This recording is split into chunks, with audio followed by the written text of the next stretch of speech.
السلام عليكم، ازيكم يا احلى متابعين في الدنيا؟ عاملين ايه؟ يا رب تكونوا بخير. النهارده اخر يوم في السنه، كل سنه وانتم طيبين. يا رب يا رب تكون سنه سعيده علينا كلنا يا رب. يا رب يا رب كل واحد بيتمنى حاجه ربنا يديها له، وندعي كتير وندعي لينا ولغيرنا. دايما بقول لكم كده.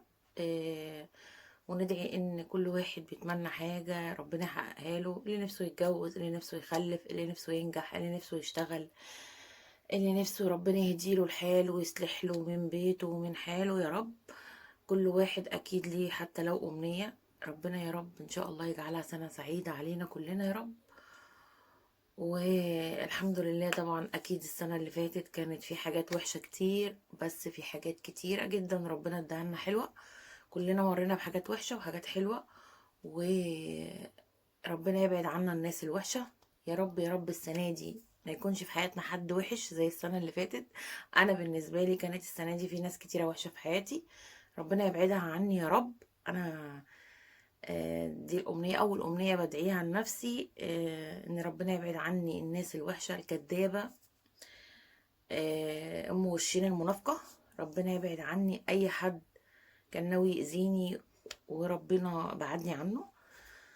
وطبعا الأمنية كمان اللي قبل دي إن ربنا يديني الصحة يا رب، وما تحوج لحد أبدا. يعني ربنا ما يحوجني لحد ولا حد يتحوج لي.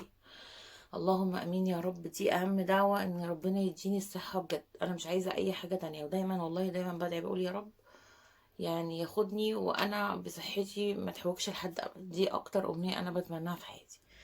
وربنا طبعا يخلي ناس كتيرة جدا حبايبي وقفوا جنبي، وناس كتيرة في حياتي حلوة جدا وقريبين مني وبحبهم ومعايا، وربنا يخليهم ليا يا رب. بدون ذكر اسماء علشان ما انساش حد وحد يزعل، بس انا حقيقي في ناس كتيرة حلوة جدا في حياتي، وربنا يخليهم ليا يا رب. وربنا يخلي اي حد دخل حياتي وبجد نورها. طولت عليكم، كل سنة وانتم طيبين، سنة سعيدة عليكم يا رب. احنا النهاردة بقى ايه؟ الكريسماس بقى. من غير كريسماس والله انا اصلا كان بقالي كده بتاع اسبوع ما نزلتش جبت اي حاجة، فقلت بس بقى بدعي النهاردة. نزلت جبت بقى فاكهة وخضار وكده، وقلت ايه اعيد عليكم واقول لكم اسعار الحاجة. يلا بقى لايك وشير للفيديو وسبسكرايب، واللي ما فعلش الجرس يفعله عشان يوصل لكم كل جديد مني. واهلا وسهلا باي حد جديد في قناتي، نورتوني. اقول لكم بقى اسعار الحاجه. يلا بقى نسمي الله. اول حاجه كده مع بعض الكوسه. آه، بصوا انا مش عارفه اسعار اي حاجه بس مكتوبه. الكوسه 13 جنيه كيلو. ماشي. بس هي ما شاء الله بصوا. ده السوبر ماركت اللي انا بقول لكم عليه. لو حد ساكن في الخليفه المأمون هيعرف الصافي ده. الكوسه ب 13 جنيه. ده ايه الخيار؟ الخيار الكيلو ب9، بس للاسف مفيش غير خيار السوبا ده. خيار ب9. الفلفل الرومي ب13.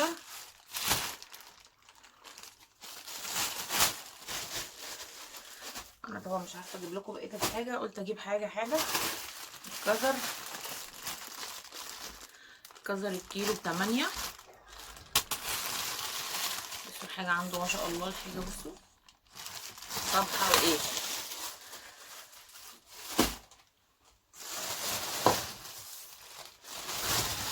ده ايه؟ ليمون. محدش يقول لي جايبه ليمون كتير ليه عشان ما اضربوش. ده كمان الليمون مش عاجبني، يعني الليمون بصوا يعني نوعا ما. انا جبت 2 كيلو. الكيلو ب 12 جنيه. انا الليمون ده عشقي وما بقدرش استغنى عنه، غالي رخيص ما بقدرش استغنى عنه الصراحه. جايبها ب 12. جبت 2 كيلو. آه عم يوسف. ب 12 جنيه. طبعا بقى بصوا خليني ايه واحده واحده اقول لكم الاسعار، بعدين اقول لكم هنعمل فيهم ايه. ده ب 12 جنيه. البرتقال ب9. لا ب8. ب8 البرتقال. بصي لما تيجي تجيبي البرتقانايه، بصي جيبيها كده، تجيبيها ناعمه كده وتجيبيها فيها سره كده. دي اللي بتبقى حلوه اصلا. بصوا معلومه للناس اللي ما بتعرفش تنقي الفاكهه. التفاح التفاح بصوا، انا بحب الاصفر جدا، ما بحبش الاحمر سبحان الله. التفاح ب36، البصل ب9، والابيض ب10. عايزه اقول لكم البصل ام دي مش واو يعني، بس مش عارفه يعني ما نستغناش عنه يعني. وجبت البطاطس ب10. انا لسه اصلا ما فضيتش الحاجه، انا جبتها وجيت. بصوا مش قادره اقول لكم، البطاطس ب10.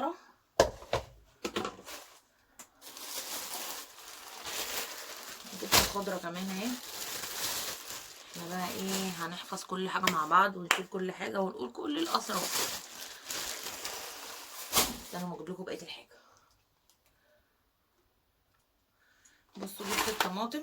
عايزه اقول لكم بقى على حاجه حصلت لي. انا جبت طماطم امبارح.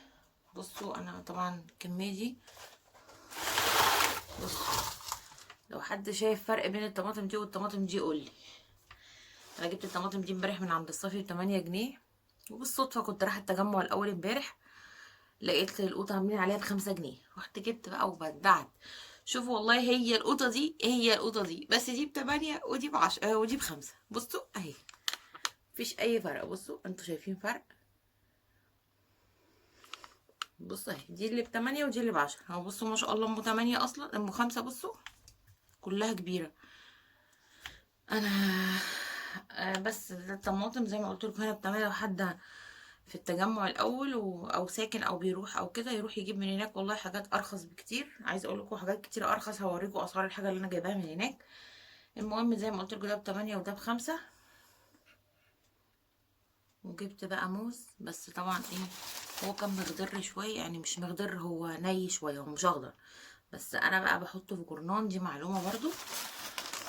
بصوا انا ركبت جرنان بس انا فتحته عشان اوريه لكم. جايباه الكيلو ب14 جنيه. الفراولة القمر دي العشق الممنوع بتاعي. الفراولة بصوا يعني بشوفها كده بتخطف قلبي، مبقدرش امسك نفسي. الفراولة جايباها بكام؟ ب22. فراولة ب22. ايه تاني يا ولاد جبت؟ ركزوا معايا. لا كده خلاص حاجات الصافية. انا جبت بقى جبن.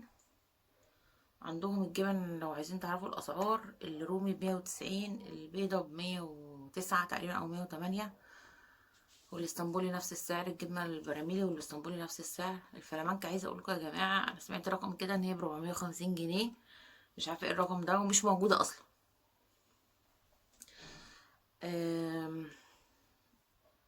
اللانشون بكام؟ انا برضو جبت لانشون، اقول لكم السعر كام. اللانشون ب155 جنيه الكيلو. عايزه اقول لكم اللبن عاملين عرض على اللبن الجهينه ده، المفروض عرض يعني ما تركزوش. اللتر ونص ب34 جنيه، اللتر ب22. بفتكر لكم العروض. الزيت اسعاره غالية جدا، مفيش رز اصلا. انا جبت ايه تاني يا ولاد من عنده؟ مش فاكره. المهم انا كده كده كنت جايبه حاجات من فتح الله، فما جبتش يعني اكتر الحاجات جبتها خضار وجبن وفاكهه وكده. هوريكم بقى الحاجات اللي انا جبتها من التجمع الاول.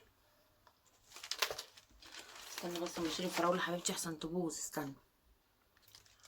بصوا جبت بقى من عندهم الكرنبايه والسلق ده. بصوا السلق الحزمه اصلا بجنيه. عايزه اقول لكم انا عندي هنا في مصر الجديده الحزمه ب3 جنيه.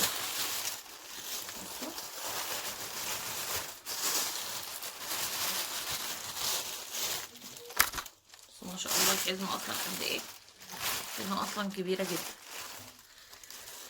انا جبت 10 بقى عشان جايبه قلقاس، وبعدين كده كده حتى لو كده انا طبعا على ال10 دول عمال ما اصلا بيتعملوا ما بيبقاش فيهم حاجه، بيطلعوا مثلا 4 اكياس ولا حاجه، بشيلهم في الفريزر لان السلق ده طبعا ما بيبقاش موجود في الصيف. جبت الكرنبايه القمرايه دي. عايزه اقول لكم بسم الله ما شاء الله هناك السوق هو زي بتاع كده. بصوا الكرنبايه ما شاء الله لا حول ولا قوه الا بالله. الكرنبايه دي مثلا كانت ب15 جنيه او 16 جنيه حاجه كده. عايزه اقول لكم هنا عندنا ب30 مثلا. يعني عايزه اقول لكم ان كان في واحده اكبر من دي اصلا. يعني انا كنت عايزه اجيب كمان الكبيره دي، بس انا جبتها عشان ورقها ابيض. السكر الميه ورقها ما شاء الله ابيض، عشان كده انا جبتها. انا للاسف بقى كنت جايبه عشان احتفل وكده بالكريسماس، بس اخويا مش موجود وانا ما اقدرش احتفل من غيره. لما يرجع ان شاء الله نعمل بقى كريسماس بس متاخر. يعني هحتفل مع نفسي كده والبس احمر وكل حاجه، بس مش هعمل اكل النهارده غير اما هو يجي، ربنا يجيبه يا رب بالسلامه ويصلح له حلو يا رب ويفرح قلبه. جبت الفول الفلافل ده ب 21 جنيه الكيلو. مش عايزه اقول لكم بحبه قد ايه،